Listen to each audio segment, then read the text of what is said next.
দুবার বিয়ে ভেঙে তৃতীয়বার বিয়ের পিঁড়িতে বসতে চলেছেন টলিউড অভিনেতা কাঞ্চন মল্লিক। দ্বিতীয় স্ত্রীর সঙ্গে 9.5 বছরের দাম্পত্যের অবসান হয়েছে গত 10ই জানুয়ারি।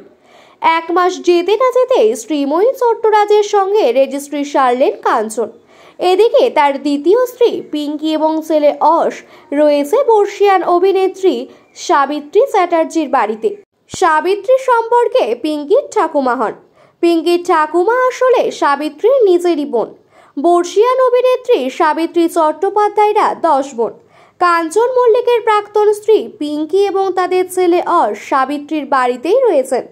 এর আগে সাবিত্রী সংবাদ মাধ্যমের কাছে জানিয়েছিলেন ডিভোর্সের কারণে তার নাতনির মন বেশ খারাপ। তিনিই এখন অভিভাবক হয়ে নাতনিকে আর তার ছেলেকে সামলাচ্ছেন। পিঙ্কি বরাবরই সাবিত্রীর ভীষণ কাছে। এর আগেও জীবনের নানা ঘাত প্রতিঘাতে সাবিত্রী পিঙ্কিকে আগলে রেখেছেন। কাঞ্চন শ্রীময়ীর বিয়ের খবর সাবিত্রীর কানেও গিয়ে পৌঁছেছে। সংবাদ মাধ্যমের কাছে সাবিত্রী বলেছেন, আমার গলার অবস্থা ভালো নয়, তাই বেশি কথা বলতে পারছি না। আমি এই বিয়ের খবর বিশেষ শুনিনি, তবে বিয়ে নিয়ে আমি বলতে পারি আমার এই বিয়েতে মতও নেই অমতও নেই। অন্যদিকে পিঙ্কি এবং কাঞ্চনের সম্পর্ক ভাঙার প্রসঙ্গে সাবিত্রী বলেছেন, সম্পর্ক ভাঙা কি ভালো? যে কোনো সম্পর্ক ভাঙলেই খারাপ লাগে। সাবিত্রী জানিয়েছেন তার নাতনির মন খুবই খারাপ। লোকজন নানান কথা বলছেন, সেই সব অপ্রয়োজনীয় বলেই মনে করেন সাবিত্রী। এই প্রসঙ্গে সাবিত্রী তার নিজের পুরনো দিনের তিক্ত অভিজ্ঞতার কথাও বলেছেন।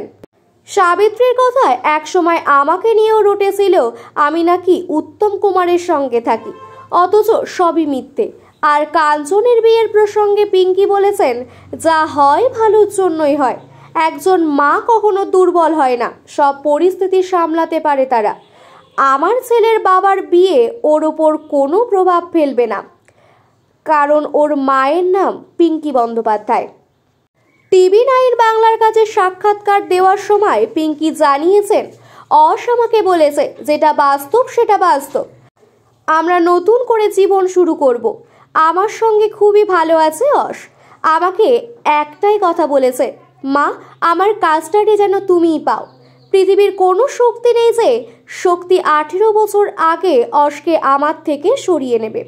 সেই সঙ্গে তিনি আরও বলেছেন, ডিভোর্সের সময় কাঞ্চনের থেকে 56 লক্ষ টাকা ক্ষতিপূরণ পেয়েছেন তিনি, যার সবটাই ছেলের প্রতিপালনের জন্য ব্যবহার হবে।